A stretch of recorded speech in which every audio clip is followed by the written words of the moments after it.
The High School Sports Beat is brought to you by Alfred State College, where within 6 months of graduating, an astonishing 99% are working or furthering their studies. At Alfred State, they stress project-based learning, where students work on real-world problems and learn how to think, not what to think.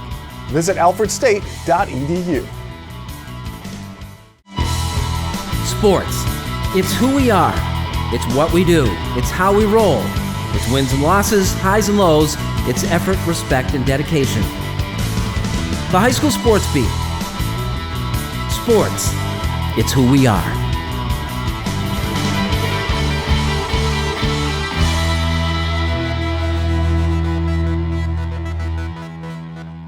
Hello, everybody, and welcome to the High School Sports Beat, brought to you by Alfred State College. I'm Dave Yates. We begin our look at Section 5 sports this week with our opening story, brought to you by Sticky Lips Barbecue and Juke Joint. Sticky Lips Barbecue Juke Joint, New York State's largest barbecue restaurant right here in Rochester. See our menu and live music calendar at StickyLipsBBQ.com. Sticky Lips BBQ, Jefferson Road in Henrietta. Northstar Christian Academy basketball has had a lot of success in the last few seasons, but the girls program has lagged behind the boys. That's all changed this year under second-year head coach Roger Leo. Here's Paul Gotham.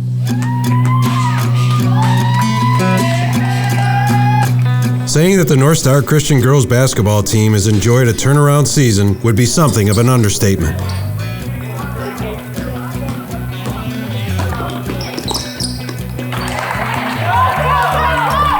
Under second-year head coach Roger Leo, the Northstar girls have gone from 4 wins and 16 losses to 17 wins and 2 losses heading into their final game of the regular season. Senior tri-captains Michaela Brown, Mariah Mills, and Aaliyah Penny have led the way for the Knights, who will enter the Class D2 tournament as the number 2 seed.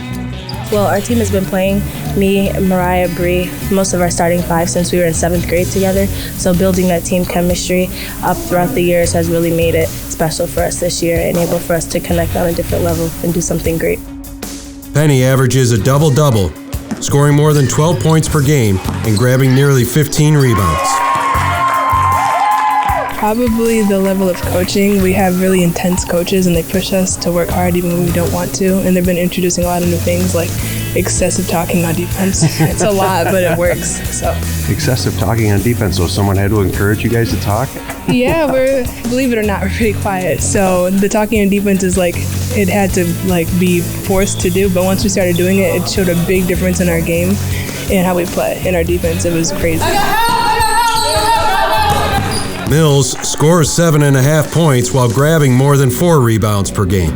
Past years we had 5, maybe 3 wins, and now that we're actually stepping up and getting really good success, it does show promise in these coming games. Brown leads Northstar with 75 steals. The younger sister of Miles and Michael Brown, who led the boys program to the 2018 New York State Class C final, Brown scores 10 points per game while handing out nearly 2 assists. My brothers have made their name at Northstar pretty known, so me as a little sister, I want some of that credit too, and we've done that this year with the record that we've been having. Along with Brown, Elena Garwood's brother Ryan, and of course her father JJ, have experienced success with the boys program. There's a lot of continuity in that, they're around their brothers all the time. They see the success their brothers have had. It motivates them to want to be better, motivates them to work hard. And then on the flip side, I have JJ Garwood and Mike Brown readily available to help me out at all times. And they're a wealth of knowledge, and I can lean on them in a lot of situations. And Elena's young. Elena Garwood, she was an 8th grader last year when I had to pull her up to varsity because of the injuries. She's a 9th grader this year. So she's still, she didn't have that chance to really develop at the JV level. I had to pull her up last year, and then this year she was ready. Michaela, I think she tore her ACL 2 or 3 years ago, and so it took her a year or 2 to get back to full health, back to being able to run and compete at the level she would have wanted to before. So she's back full strength this year, and it's showing. She's having a really good year. And the sibling rivalry? In a good way, a lot. I think that Michaela has certainly learned from her brothers, and they've had a ton of success on the boys' side. And there's a little bit of rivalry because she wants to step forward and present herself and say, okay, I can play a little bit too. I'm not just in their shadow. I have some ability and I want to show it off too from time to time. So I think in a good way they motivate each other. And Ryan's been doing some great things on the boys' side this year, and it motivates Elena too. I know when Ryan has a big game, she wants to respond and maybe put up some numbers for herself too. So for Michaela, there is added incentive. Win a state championship. So winning a state championship is on your mind. Definitely. I think that we can win a state championship if all our teammates are dedicated and willing to put in the work to win it. Leo was an assistant with the boys program until J.J. Garwood encouraged the move. Last year we had a number of injuries, including to one of our senior captains, Aaliyah Penny. She missed the entire season last year, and she's a big part of our team. She's one of our leading scorers, and she's one of the leading rebounders in all of Section 5. So with her not there last year, it hurt us a lot. There has been a learning curve for Leo. Last year was a kind of a feeling out year for me and the girls, kind of working out all the kinks and getting rid of all the things that don't work and focusing on what does work. So it was a big year for me transitionally too, just kind of having a better understanding of what makes them tick and what makes them work, because they're so much different than the boys. It's all worth it as the Knights try to reach the sectional finals for the first time in program history. A Northstar Girls Basketball team has never made a sectional final. What would it be like to be a part of the first team that ever does that? It's all I've ever dreamt about. It would be amazing. I honestly think I'll cry. Amazing. To have our banner up there with our names on it saying that we were the first to make a difference in a name for Northstar, that'd feel great. It would be great. I'd be really happy because I would want to be able to see it before I graduate. From Northstar Christian Academy, this is Paul Gotham with the High School Sports Beat, brought to you by Alfred State College. When that ball's over here with Dee or Natalia, you're too fast. Coming up next, Matt Trabold joins us for the Dunkin High School Notebook. We'll have that and more when the High School Sports Beat, brought to you by Alfred State College, returns.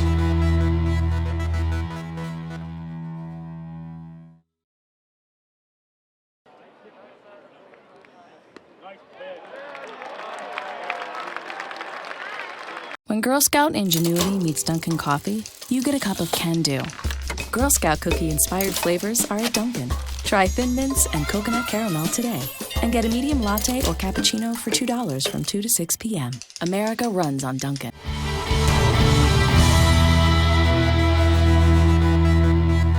Hello everybody, welcome back to the High School Sports Beat, brought to you by Alfred State College. I'm Dave Yates. It is time now for the High School Notebook, brought to you by Dunkin. America runs on Dunkin. Once again this week, we are pleased to be joined by Matt Trabold. Matt, thanks for joining us. Thanks for having me. Well, Matt, we're going to start off talking a little puck. We're going to talk Webster Thomas. Absolutely, and kudos to the Section 5 Hockey Committee, because the final game of this regular season that they scheduled, that really period to put on the regular season, ends up being the Class B 2019 B final, Spencerport and Webster Thomas. And what made this matchup even better is that these two teams in Class B this season also won, also to Thomas and Spencerport, respectively. I don't think anybody outside of Webster thought this final score would be so lopsided, so one-sided. You saw Thomas win 8-3, and I think it's going to take a Herculean feat to knock off and really prevent a repeat in Class B out of Section 5 hockey from those Thomas Titans this season, because even on top of all the other accolades that they have, this year especially, they went out and really played up to a certain degree in the regular season scheduling, played almost an entirely Class A schedule against all those stalwarts from the other side of the Rochester and of the Section 5 area. And Kevin Gabalski, the long hair, is the first guy you see on the ice really because of that mane. Last year, he had only 4 points, but this year, 21 points, tied right now for the team lead in points. And then Zach Wolf missed a couple games this season, but still, he has 21 as well. This team is tough. Sounds like a fun setup for the sectionals. Let's talk some more sectionals coming up in Brighton Girls Basketball. Yeah, so Class A Girls Basketball has a 7-team log jam atop those standings, behind those two real stalwarts, those front runners in Mendon, in the defending champion there, and Aranda Coit, who's really had kind of a breakout season this year. One of the youngest teams of that 7-team group is Brighton, and it's really one to watch for, even with that youth, because you're seeing some leave in terms of young stars, but some also stay. Coming into this season, what you saw, and really unfortunate to a certain degree, right off the bat, is Cadence Hadley, a 6'1" underclassman. She transfers over to Bishop Kearney, but the team has found plenty of other young stars to lean on this season and rally around.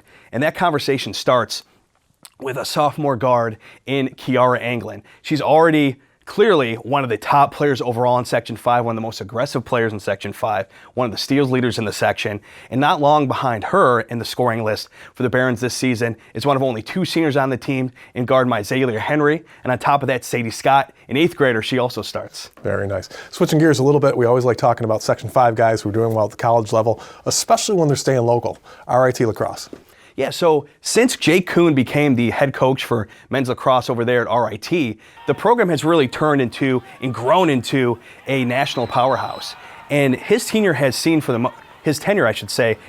most part, Canadians leading the way, whether it be Chad Levick and Ryan Lee, or a little bit before that, Matt Hosick, the long pole, or really a guy in Alistair Warren. Canadians. But 3 years ago, you saw really at the forefront with a McQuaid product in Sean Nally and a Webster Thomas product in Cam Isaac. They led a span of seasons where Rochesterians were actually kind of leading the way to a certain degree, or at least having a major role in team success.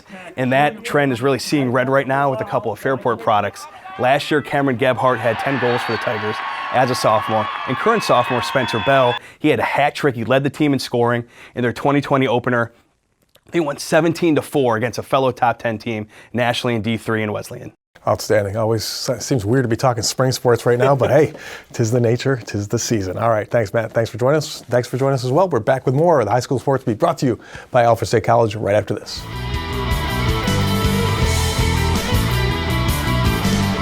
Coming up next, the Making the Grade nominee with Kyle O'Gara, and later, Spencerport Wrestling sends 7 wrestlers to Super Sectionals. We'll have their story when the High School Sports Beat, brought to you by Alfred State College, continues.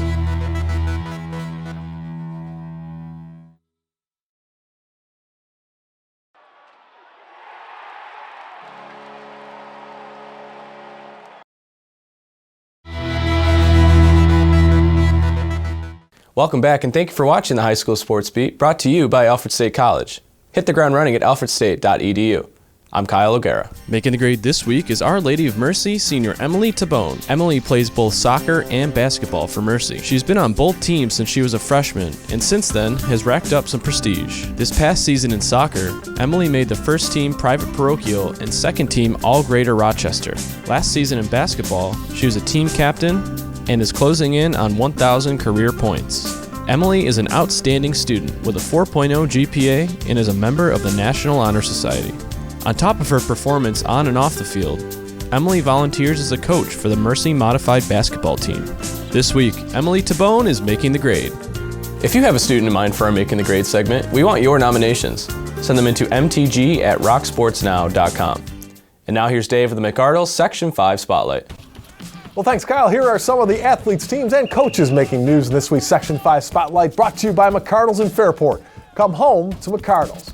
Well, congrats to East Ridge cheerleaders on their 7th straight Section 5 title. Also heading to states from Section 5 are Fairport, Rush Henrietta, Victor, Hilton, HFL, Avon, Arkport, Canasarega, Alexander, and Webster Thomas. We'll make it 18 in a row for Pittsford boys swimming. The Panthers take the Class A Section 5 crown for a record-setting 18th straight year, remarkably matching the girls' team's current run. And finally, the Newark boys bowling team posted a huge comeback win to take the Class C championship. Garrett Natali led the Reds with a 7-22 series. Well, coming up next, Spencerport Wrestling is back in Section 5 with 7 individual champs. We'll have their story when the High School Sports Beat, brought to you by Alfred State College, returns.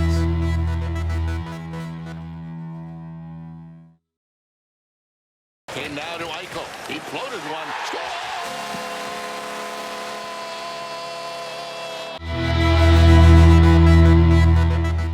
Hello, everybody, and welcome back to the High School Sports Beat, brought to you by Alfred State College. I'm Dave Yates. It really says something that in the midst of a very competitive Section 5 wrestling season, Spencerport would take the dual championships and send 7 wrestlers to Super Sectionals. The Rangers are indeed back. Live on the whistle. Come up, come up, come up.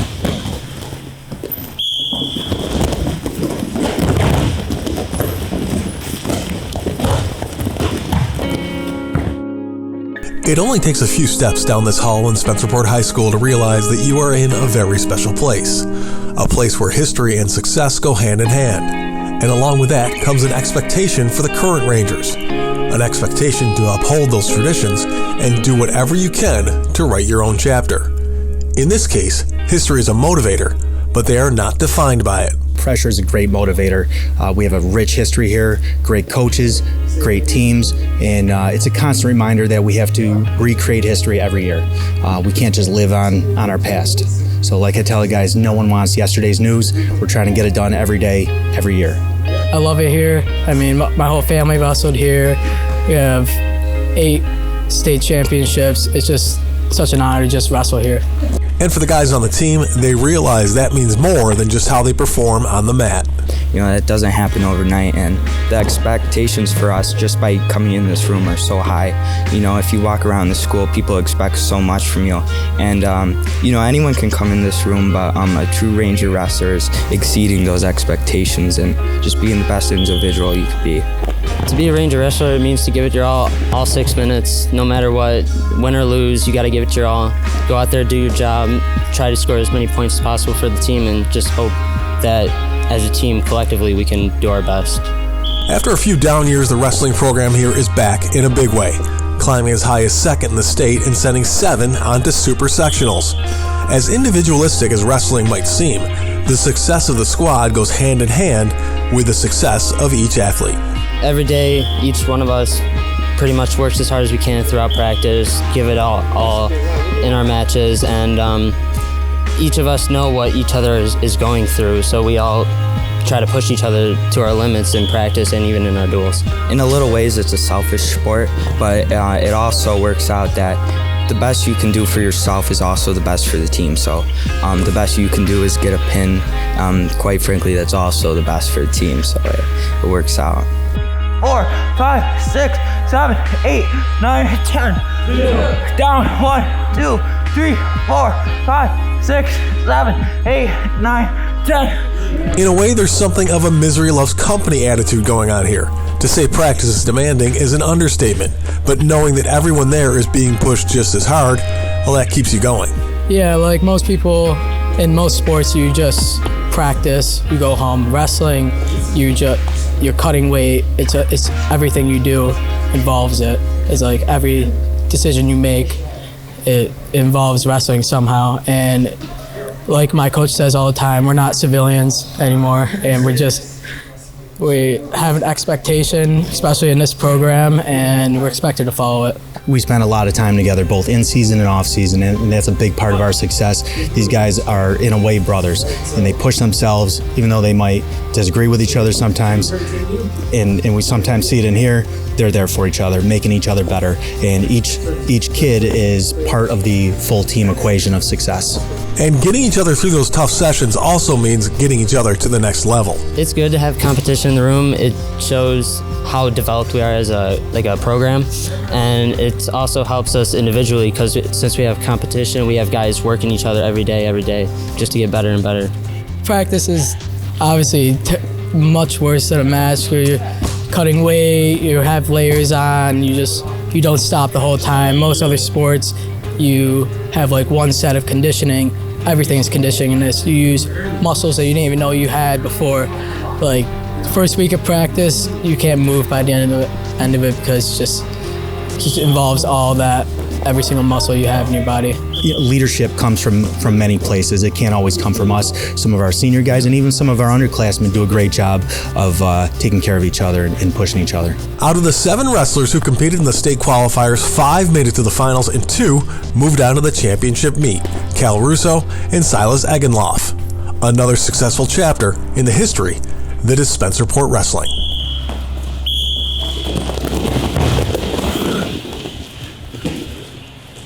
Okay, other man. We'd like to thank our sponsors, especially Alfred State College, for making the sports beat possible. We'd also like to thank the athletes, teams, and coaches in Section 5. Thanks for watching, and we'll see you again next week.